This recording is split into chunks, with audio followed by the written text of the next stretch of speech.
Kumusta po kayong lahat? Ayan.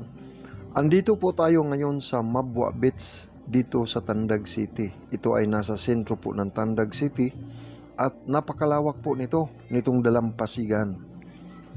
Panahon po na low tide ay makikita mo ang lawak ng dalampasigang ito. Tara, samahan ninyo akong magpasyal at nang makita natin ang magandang tanawin sa dalampasigan. At makikita naman ninyo kung ano ang samut-saring uri ng andito sa dalampasigan. Daan tayo muna dito sa aking pamangkin. Ayan. Ano siya? Ha? Ano yung waya?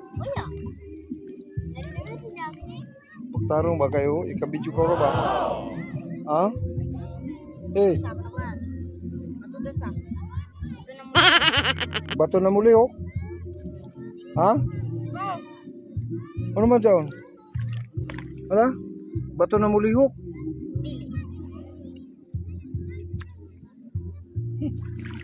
Ha si King? Ito siya sa unahan.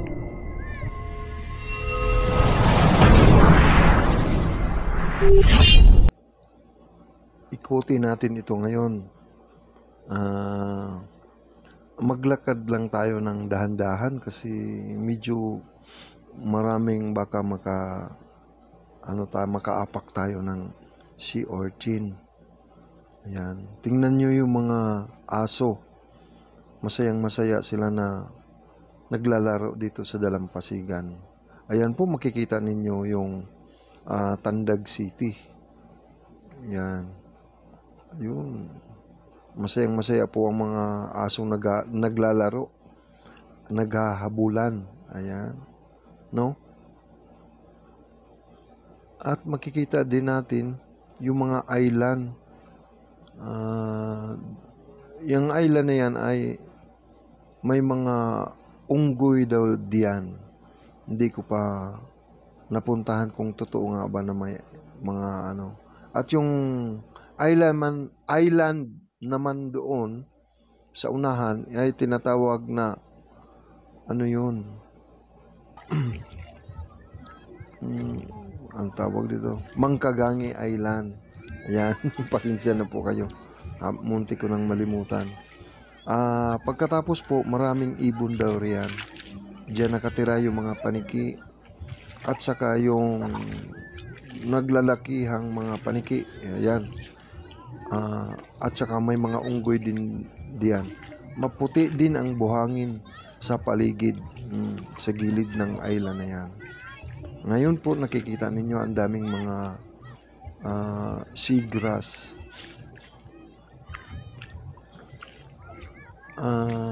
Ano lang tayo po, magdandahan tayo sa paglakad at pupuntahan natin ang mga tao, dadaanan natin sila kung ano ang kanilang mga ginagawa kasi sila ay nanguhuli ng isda, yung iba naman ay nangunguha ng seashell, no? Titingnan natin kung gaano karami ang mga nakukuha nila. May mga bata din na naglalaro, kumbaga parang ginagawa nilang tub, yung mga medyo malalim na bahagi na hindi yung tubig ay nag-ano lang doon. Kumbaga parang nabisin ba yung planggana. Ito po yung mga seagrass. Ayan o.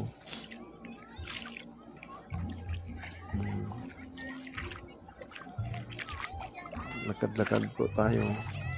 Maganda kasi maglakad-lakad dito sa dalampasigang ito.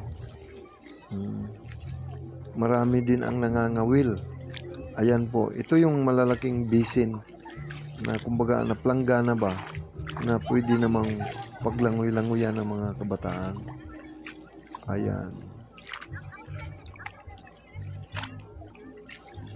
Marami rin naglalakihang mga bato na doon din ang mga sea urchin nagtatago.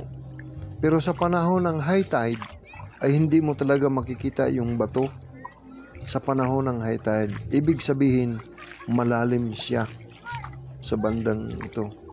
malalim na malalim. Kasi hindi makikita yung bato. Pero pag low tide, makakapunta ka Pero dong, doon. hawi din na dong, manghungaw ko. Mas mataas pa sa akin yung bato na yun. Ayan po yung mga kabataan. Naglalaro riyan sa tinatawag kong basin. Kasi yung tubig ay Salamat, hindi na lumalabas. Swingan mo Kung dong. saan na nagano at pwede naman Ha? maglangoy-langoy maglaro ng Joel? mga bata. Pili do. Ha? Langgres?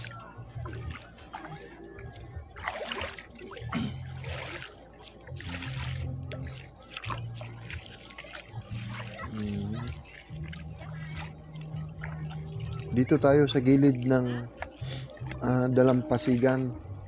Sa gilid talaga. Alam nyo, matarik yung ano po, sa gilid niyan.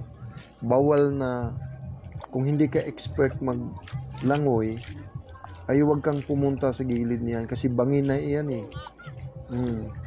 Kung pupunta ka riyan tapos hindi ka marunong, ihigupin ka ng tubig. Malalim kasi na bangin iyan. Kaya yung iba, diyan nangangawil kasi alam nila maraming isda doon sa gilid ng bangin. Yan po. Sarap kaya marami tayong makikitang iba't ibang uri ng mga lamang dagat na andito sa dalampasigan ito.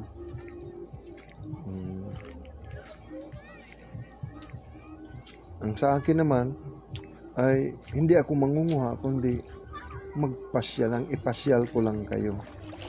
Ayan. At nang malaman din ninyo na ano ba ang kagandahan ng dalampasigan. Kaya ito, huwag kayong bibitaw ha. Samahan ninyo akong lakarin ang i-venture ang dalampasigan ito.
can see what comes my way, and I'm always lost.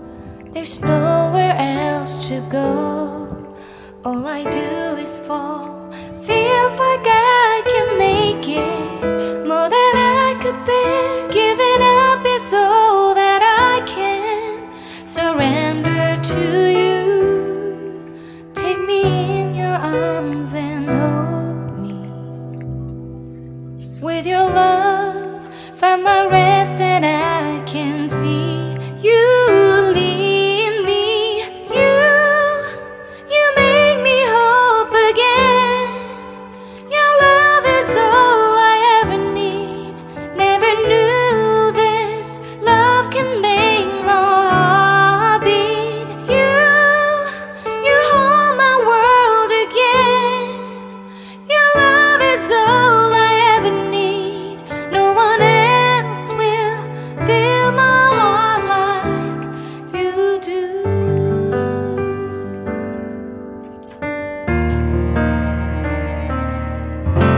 And